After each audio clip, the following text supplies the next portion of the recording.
Hello ಸ್ನೇಹಿತರೆ, ಇವತ್ತಿನ ವಿಡಿಯೋದಲ್ಲಿ ನಾವು ಸೇವಾ ಸಿಂಧು ಸ್ಟೇಟಸನ್ನು ಹೇಗೆ ಚೆಕ್ ಮಾಡೋದು ಮತ್ತು ಸಿಂಧುತ್ವ ಪ್ರಮಾಣ ಪತ್ರದ ಸ್ಟೇಟಸನ್ನು ಹೇಗೆ ಚೆಕ್ ಮಾಡೋದು, ಯಾವ ಪ್ರೊಸೀಜರ್ನಲ್ಲಿ ಯಾವ ಸ್ಟೆಪ್ನಲ್ಲಿದೆ, ಅದೇ ರೀತಿಯಾಗಿ ಇನ್ನೂ ಯಾರ್ಯಾರು ಅಪ್ರೂವಲ್ ಕೊಡಬೇಕು, ಇನ್ನು ಯಾರು ಕೊಟ್ಟಿಲ್ಲ ಅಂತ ಒಂದೊಂದಾಗಿ ಆನ್ಲೈನ್ನಲ್ಲಿ ಹೇಗೆ ಚೆಕ್ ಮಾಡುವುದು, ಅದೇ ರೀತಿಯಾಗಿ ಸೇವಾ ಸಿಂಧು ಅಪ್ಲಿಕೇಶನ್ ಯಾವ್ದಾರಾದ್ರೂ ಅಪ್ಲಿಕೇಶನ್ ಹಾಕಿದರೆ ಅದನ್ನು ಚೆಕ್ ಮಾಡೋದು, ಇಲ್ಲಾಂದರೆ ಸಕಾಲದಲ್ಲಿ ಕೂಡ ಚೆಕ್ ಮಾಡ್ಬೋದು. ಅದೇ ರೀತಿ ಇವತ್ತಿನ ವಿಡಿಯೋದಲ್ಲಿ ಸೇವಾ ಸಿಂಧುನಲ್ಲಿ ಹೇಗೆ ಚೆಕ್ ಮಾಡೋದು ಅಂತ ಒಂದೊಂದಾಗಿ ಸ್ಟೆಪ್ ಬೈ ಸ್ಟೆಪ್ ನೋಡ್ತಾ ಹೋಗೋಣ. ಪ್ರೊಸೀಜರ್ ಹೇಗಿರ್ತದೆ ಅಂತ ಸಿಂಧುತ್ವ ಪ್ರಮಾಣ ಪತ್ರ ಅಥವಾ ಕಾಸ್ಟ್ ವ್ಯಾಲಿಡಿಟಿ ಸರ್ಟಿಫಿಕೇಟನ್ನು ಸ್ಟೇಟಸನ್ನು ಚೆಕ್ ಮಾಡೋದು. ಫಸ್ಟ್ ಆಫ್ ಆಲ್ ಏನು ಮಾಡಬೇಕಪ್ಪ ಅಂದರೆ, ಈಗ ಗೂಗಲ್ ಕ್ರೋಮನ್ನು ಓಪನ್ ಮಾಡಬೇಕು. ಏನು ಮಾಡಬೇಕಪ್ಪ ಅಂದರೆ, ಫಸ್ಟ್ ಆಫ್ ಆಲ್ ಗೂಗಲ್ ಕ್ರೋಮನ್ನು ಓಪನ್ ಮಾಡಬೇಕು. ಆದ ನಂತರ ಏನು ಮಾಡಬೇಕಪ್ಪ ಅಂದರೆ, ಸರ್ಚ್ ಬಾಕ್ಸ್ನಲ್ಲಿ ಏನಂತ ಸರ್ಚ್ ಮಾಡಬೇಕಪ್ಪ ಅಂದರೆ, ಸೇವಾ ಸಿಂಧು ಅಪ್ಲಿಕೇಶನ್ ಸೇವಾ ಸಿಂಧು ಸ್ಟೇಟಸ್ ಚೆಕ್ ಅಂತ ಸರ್ಚ್ ಮಾಡಬೇಕು. ಆದ ನಂತರ ಏನಾಯ್ತಪ್ಪ ಅಂದರೆ, ಸರ್ಚ್ ಮಾಡಿದ ತಕ್ಷಣ ಈಗ ಸೇವಾ ಸಿಂಧು ಸ್ಟೇಟಸ್ ಚೆಕ್ ಅಂತ ಮೊದಲು ಮಾಡಬೇಕು. ಆದ ನಂತರ ಯಾವ್ದು ಬರುತ್ತಪ್ಪ ಅಂದರೆ, ಫಸ್ಟ್ ವೆಬ್ಸೈಟ್ ಬರ್ತೈತಿ. ಯಾವುದಪ್ಪ ಅಂದರೆ, ಟ್ರ್ಯಾಕ್ ಯುವರ್ ಅಪ್ಲಿಕೇಶನ್ ಸ್ಟೇಟಸ್ ಸೇವಾ ಸಿಂಧು ಕರ್ನಾಟಕ ಅಂತ ಬರ್ತೈತಿ. ಫಸ್ಟ್ ಆಫ್ ಆಲ್ ಕಾಣುವಂತಹ ವೆಬ್ಸೈಟ್ ಮೇಲೆ ಕ್ಲಿಕ್ಕನ್ನು ಮಾಡಬೇಕು. ಕ್ಲಿಕ್ ಮಾಡಿದ ನಂತರ ಒಂದು ಹೊಸ ಪೇಜನ್ನು ಓಪನ್ ಆಗ್ತೈತಿ. ಆದ ನಂತರ ಏನು ಮಾಡಬೇಕಪ್ಪ ಅಂದರೆ, ಇದರಲ್ಲಿ ಏನು ಮಾಡಬೇಕಪ್ಪ ಅಂದರೆ, ಇದರಲ್ಲಿ ಓಪನ್ ಆದ ನಂತರ ಏನಾಗುತ್ತಪ್ಪ ಅಂದರೆ, ಇಲ್ಲಿ ನೋಡ್ತಾ ಇರ್ಬೋದು, ನೀವು ನೋಡಿದ ಹಾಗೆ ಇಲ್ಲಿ ಒಂದು ಇದನ್ನು ಕಾಣ್ತದೆ. ಏನಂತಪ್ಪ ಅಂದರೆ, check application status for other department ಅಂತೈತಿ. ಟ್ರ್ಯಾಕ್ ಯುವರ್ ಇಲ್ಲಿ ಕೊಟ್ಟಿದ್ದಾರೆ ನೋಡ್ಬೋದು, ಟ್ರ್ಯಾಕ್ ಯುವರ್ ಅಪ್ಲಿಕೇಶನ್ ಸ್ಟೇಟಸ್ ಅಂತ ಐತಿ. ಇದ್ರ ಮೇಲೆ ನೀವು ಕ್ಲಿಕ್ಕನ್ನು ಮಾಡಬೇಕು. ಏನಪ್ಪ ಅಂದರೆ, ಕ್ಲಿಕ್ಕನ್ನು ಮಾಡಬೇಕು.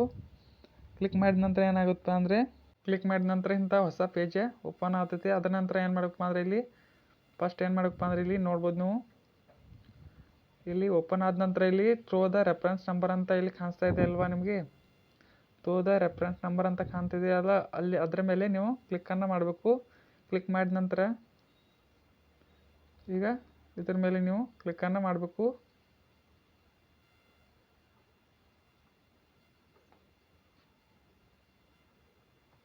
ಇಲ್ಲಿ ಥ್ರೋ ದ ರೆಫರೆನ್ಸ್ ನಂಬರ್ ಐತಿ, ಇದ್ರ ಮೇಲೆ ನೀವು ಕ್ಲಿಕ್ಕನ್ನು ಮಾಡಬೇಕು.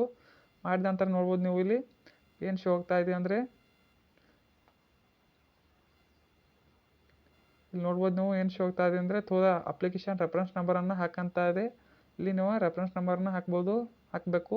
ಈಗ ನಾವೊಂದು ಎಕ್ಸಾಂಪಲ್ ಹಾಕ್ತಾ ಇದ್ದೀನಿ ನೋಡ್ಬೋದು, RD0026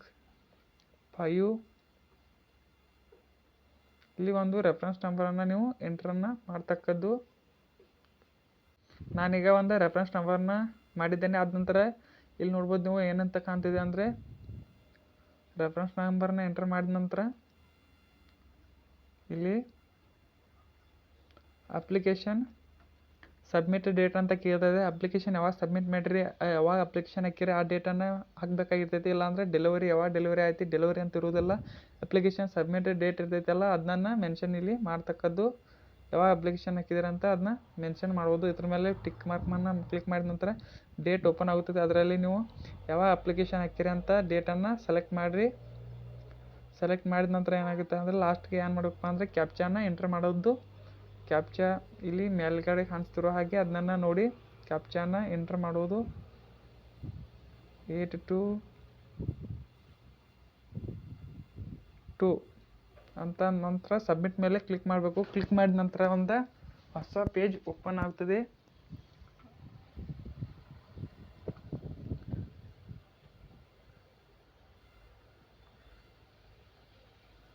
ಇಲ್ಲಿ ರೆಫರೆನ್ಸ್ ನಂಬರ್ ಹಾಕಿದ ನಂತರ ಏನಾಗುತ್ತಪ್ಪ ಅಂದರೆ, ಇದು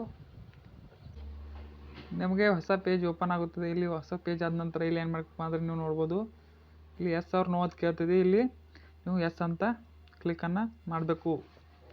ಕ್ಲಿಕ್ ಅಂತ ಮಾಡಿ ಇಲ್ಲಿ ನಿಮ್ಮ ಸರ್ಟಿಫಿಕೇಟ್ ಕೂಡ ಲಾಸ್ಟ್ ಅಪ್ರೂವಲ್ ಕೊಟ್ಟ ನಂತರ ಸರ್ಟಿಫಿಕೇಟ್ ಕೂಡ ಇಲ್ಲಿ ಜನರೇಟ್ ಆಗಿರ್ತದೆ. ನಿಮ್ಮದು OTP ಇಲ್ಲಿ ಬಂದಿದೆ ನೋಡ್ಬೋದು ನೀವು. ಇಲ್ಲಿ ಕಾಪಿ ಮಾಡಿ ನಾವು OTPಯನ್ನು ಎಂಟರ್ ಮಾಡೋದು. ಆದ ನಂತರ ಏನಪ್ಪ ಅಂದರೆ, ಸಬ್ಮಿಟ್ ಮೇಲೆ ಕ್ಲಿಕ್ ಮಾಡೋದು. ಸಬ್ಮಿಟ್ ಕ್ಲಿಕ್ ಮಾಡಿದ ನಂತರ ಏನಾಗುತ್ತಪ್ಪ ಅಂದರೆ, ಇಲ್ಲಿ ನೋಡ್ಬೋದು ನಿಮ್ಮದು ಎಲ್ಲ ಡೀಟೇಲ್ಸ್ ಓಪನ್ ಆಗಿರ್ತೈತಿ.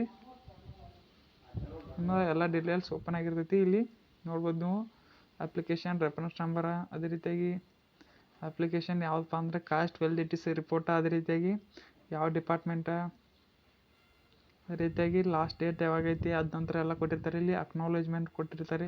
ಇಲ್ಲಿ ನೋಡ್ಬೋದು ಫಾರ್ವರ್ಡ್ ಮಾಡಿರ್ತಾರೆ. ಇಲ್ಲಿ 18 ತಾರೀಕು ಫಾರ್ವರ್ಡ್ ಮಾಡಿದ್ದಾರೆ. ಅದೇ ರೀತಿಯಾಗಿ 22 ತಾರೀಕು ಬ್ಯಾಕ್ವರ್ಡ್ ಕ್ಲಾಸ್ ಯಾವಾಗ ಮಾಡಿದ ಅಂದರೆ 22 ತಾರೀಕು ಮಾಡಿದ್ದಾರೆ. ಆದ ನಂತರ ಇಲ್ಲಿ ನೋಡ್ಬೋದು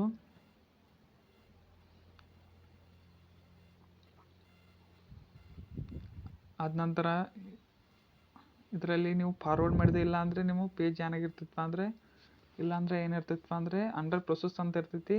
ಇಲ್ಲ ಅಂದರೆ ಫಾರ್ವರ್ಡ್ ಅಂತ ಇರ್ತೈತಿ. ಅಂಡರ್ ಪ್ರೊಸೆಸ್ ಇತ್ತಂತಪ್ಪ ಅಂದರೆ ಏನಪ್ಪ ಅಂದರೆ ಅಂಡರ್ ಪ್ರೊಸೆಸ್ ಇತ್ತಂದರೆ ನೀವು ಅಲ್ಲಿ ಹೋಗಿ ಅಪ್ರೂವಲನ್ನು ತೊಗೊಂಡು ಬರ್ಬೋದು. ಎಲ್ಲಿ ಅಂಡರ್ ಪ್ರೊಸೆಸ್ ಐತೆ ಅಂತ ಅಲ್ಲಿ ಹೋಗಿ ಇವತ್ತಿನ ವಿಡಿಯೋ ಇಷ್ಟ ಆಗೈತಿ. ಮತ್ತು ಏನಾದರೂ ಡೌಟ್ ಇದ್ದರೆ ನನ್ನ ಕಮೆಂಟ್ ಕೂಡ ಮಾಡ್ಬೋದು ಅಂತ ಹೇಳ್ಕೊತಾ ವಿಡಿಯೋ ಮುಗಿಸ್ತಾ ಇದ್ದೀನಿ. Thank you for watching. ಮತ್ತೆ ಮುಂದಿನ ವಿಡಿಯೋದಲ್ಲಿ ಸಿಗೋಣ.